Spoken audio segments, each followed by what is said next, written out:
నమస్తే, నా పేరు వెంకటేష్ గౌడ్, సిఐటి నాయకుడిని. ఇక్కడ కాటేదాన్లో ఇక్కడ నిర్మాణం ఉన్న ప్రదేశంలో చెత్త చెదారం తీసుకొచ్చి ప్లాస్టిక్ కానీ బ్యాటరీలది కానీ తీసుకొచ్చి వేయడం జరుగుతుంది. అంతా కాల్చడం జరుగుతుంది. ఓకే, వెంకటేష్ గౌడు, కాటేదాన్ ఇండస్ట్రీ ఏరియా నాయకులు. నేను మీ రుద్రకుమారు.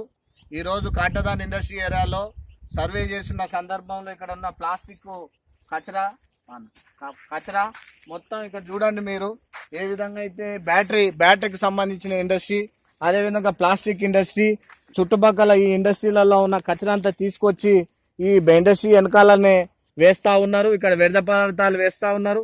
తీవ్రమైన వాసన రావడంతో ఈ ఇండస్ట్రీకి సంబంధించిన మొత్తం కార్మికులు మాకు సమాచారం ఇచ్చిన వెంటనే మేము దీన్ని చూస్తూ ఉన్నాం. చూడండి ఇక్కడ ఉన్న పరిస్థితి ఏంటంటే, ఈ విధంగా ఇక్కడ జరుగుతున్న కాలుష్యం బోర్డు కానీ, అదేవిధంగా ఇండస్ట్రీ యాక్ట్ లేబర్ అధికారులు కానీ ఎవరు కానీ పట్టించుకోవడం లేదు.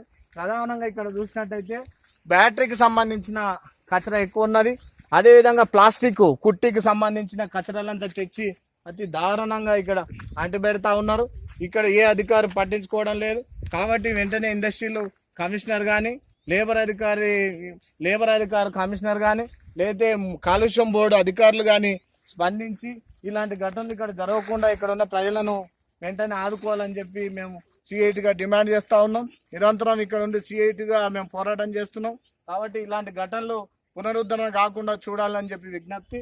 చూడండి ఒకసారి మీరు కూడా చూసినట్టయితే ఇక్కడ చూడండి ఎంత దట్టమైన పొగలు వస్తూ ఉన్నాయి. ఈ ఇండస్ట్రీకి సంబంధించిన కచరా అంతా డంపింగ్ యార్డ్లో, ఇండస్ట్రీకి సంబంధించిన డంపింగ్ యార్డ్లో ఈ కచరా ఇదంతా తీసుకుపోయేయడం కాకుండా ఎవరికి కన్నుగప్పేసి రాత్రి సమయంలో, అర్ధరాత్రి సమయంలో ఇక్కడ వేసి నిప్పంటించి పెట్రోల్ పోసి నిప్పంటించి పెట్టి పోతున్నారు. కాబట్టి ఇది వెంటనే సిఐటిగా మేము ఖండిస్తున్నాం. అసలు కాలుష్యం బోర్డు ఏం చేస్తున్నది, దీనికి సంబంధించి ఏం పట్టించుకుంటున్నారని చెప్పి మేము క్వశ్చన్ చేయదలుచుకుంటా ఉన్నాం. కాబట్టి ఇక్కడున్న పరిస్థితిని అధికారులు అందరూ వెంటనే స్పందించి దీన్ని ఇలా జరగకుండా చూడాలని చెప్పి మేము డిమాండ్ చేస్తా ఉన్నాం. లేకపోతే కాలుష్యం బోర్డు దగ్గర మేము పెద్ద ఎత్తున ఆందోళన సిద్ధమవుతామని చెప్పి డిమాండ్ చేయడం జరిగింది.